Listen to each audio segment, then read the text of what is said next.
Scotland, land of mist, myth and music that drifts across the hills. A place where the wind tells stories older than the castles it touches. Where light and shadow constantly fight for control. And every stone feels like it remembers something. This is Scotland.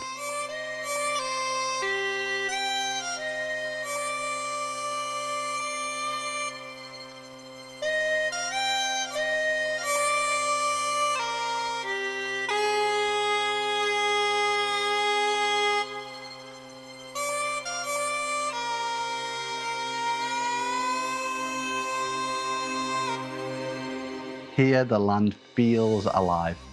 You can see it in the mountains that breathe mist every morning, and in the lochs that reflect skies so wide that they seem endless. This isn't just geography, it's emotion carved into earth and water.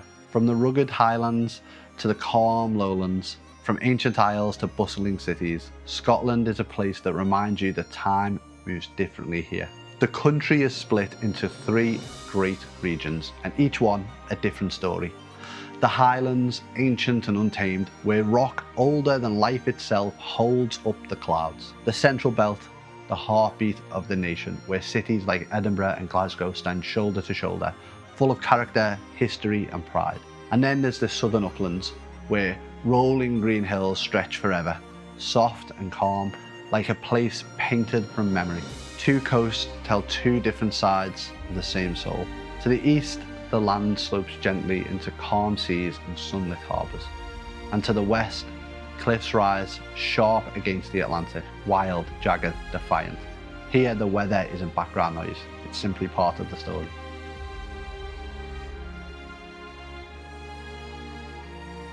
And the west is shaped by storms and sea spray, but the east by soft sunlight and long shadows. It's like two Scotlands sharing one heartbeat. But the spirit of Scotland is not found in its borders. It is in its silence, in the spaces between sound, where the wind carries echoes of Gaelic songs that have never really stopped. Out of 800 islands, only a handful are inhabited, and yet every one feels like its own miniature world. Skye, Mull, Arran, the Orkneys and the Hebrides, each island keeps a fragment of Scotland's soul, ancient, proud and stubbornly alive. This is a country where legends live in the water, where over 30,000 lochs hold reflections of both sky and story alike. Loch Lomond, calm and gentle, sits like a mirror between two Scotlands, the soft lowlands and the rugged Highlands. And then there's the Loch Ness, deep, dark and endlessly mysterious. It doesn't matter if the monster's real or not, the imagination is here. That's what gives this place its magic. And the people, they built lives around the land's rhythm. The Highlands might look empty, but they are absolutely full of tradition. Clans that still carry their family tartans with pride, and every pattern tells a story of survival, loyalty and identity. What started as a shepherd's cloak turned into a symbol of belonging. The kilt isn't just clothing, it's a declaration. Then there's whiskey, or as the Scots call it, the water of life. It's not just a drink, it's a craft perfected through patience and time. And each region creates its own character, from the smoky peated malts of Islay to the light floral notes of the lowlands. Every glass tastes like the landscape it came from. It's tradition distilled, Scotland in liquid form. And nowhere shows that blend of history and heart quite like Edinburgh. The capital rises on 7 volcanic hills, a city that feels like a living museum.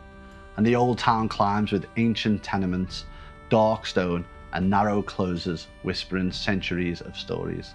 But just beside it, the new town, symmetrical, golden, elegant. Two sides of one city, one carved by fire and the other built with precision. Walk the Royal Mile and you'll feel it. Cobblestones underfoot, bagpipes in the distance, the castle watching everything from far above. Then climb Arthur's Seat, an ancient volcano that offers the best view in the country. From there you see all of Edinburgh spread out below, the sea stretching way out beyond. And it's like standing at the meeting point of past and present. But beyond the capital lies a wilder kind of beauty. The Isle of Skye, for instance, a place where the earth meets the Atlantic in raw, unfiltered drama. Mountains that stab at the clouds, cliffs that fall into waves. The Old Man of Storr, standing tall like a giant frozen mid-sentence. And the fairy pools where clear blue water tumbles down the rocks that shimmer against the slightest light. It's the kind of place that doesn't need words. You just stand there, feeling small and insignificant, but in the best way possible. Head inland and the land tells a darker story. Glencoe, a valley of staggering beauty and brutal history. In 1692, the massacre of the MacDonalds turned this peaceful glen into a scar that never healed. The mountains still hold that silence, not of emptiness, but of remembrance. Yet somehow, Glencoe remains breathtaking.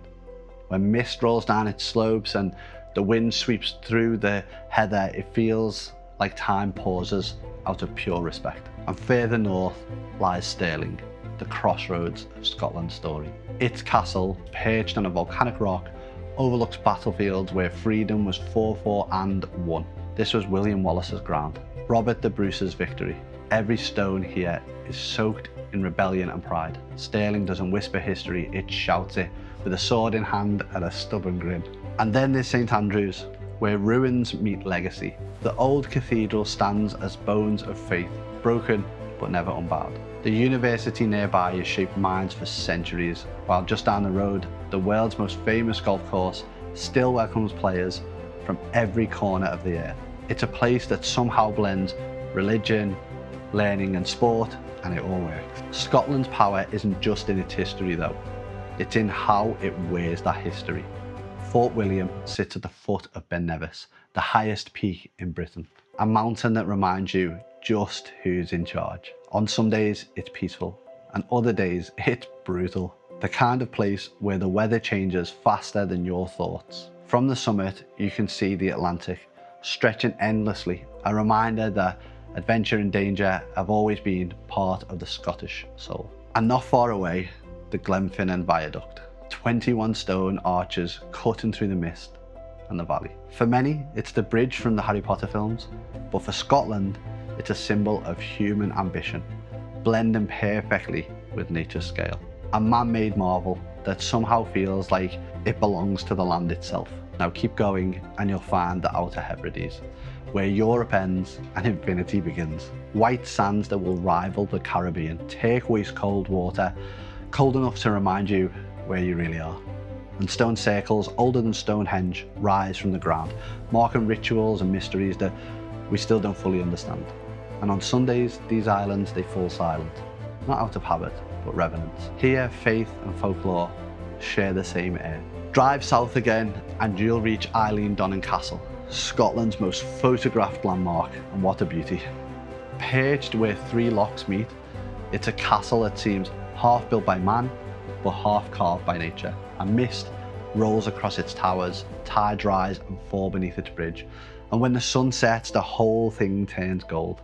It's pure Scotland, history, mystery, and beauty perfectly balanced. And in the vast wilderness of the Cairngorms, Scotland breathes differently. Snow holds on through summer, deer move through ancient pine forests, and if you stand still long enough, the silence almost hums. It's here that reindeer graze once again, a link to an ice age long gone. The Cairngorms aren't just wilderness, they're memories written in mountain form. From there, the story shifts again to Glasgow, a city that reinvented itself but without losing its edge. Once built on industry and shipyards, now powered by art, music and life. Its murals splash colour over grey stone, its pubs buzz with laughter and live music.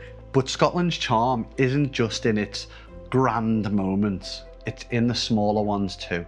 A fisherman hauling a net on Mull, the hum of a whisky distillery on Islay, the quiet of Portree's harbour at dusk. Places like Plockton with its palm trees growing impossibly in the Highlands, or Arran, often called Scotland in miniature, where every corner feels like a condensed version of the whole country. Even the roads have personality here. Bailach Nabar, the pass of the cattle climbs through switchbacks and fog until you reach a view that makes silence feel earned. On one side, Skye and Raasay gleam in the distance. On the other side, the wild Atlantic stretches endlessly. Few drives in the world make you feel so small, but so alive. And then there's the sound of Scotland itself, the wind passing through the glens, the waves against cliffs, the bagpipes echoing at dusk. Each one tells the same story of a land that refuses to forget who it is. Scotland isn't just a country, it's a living story. A place where every mountain, every loch, every ruined wall still speaks. It's a reminder that beauty doesn't fade, it transforms. The history doesn't die, it echoes. Maybe the reason that Scotland feels so alive is because it never stopped remembering who it truly is. Makes you wonder, what part of your story would you still remember if the world forgot everything else? If you like videos like this, I've got 2 more, one here and one here. Give them a view and let me know what you think.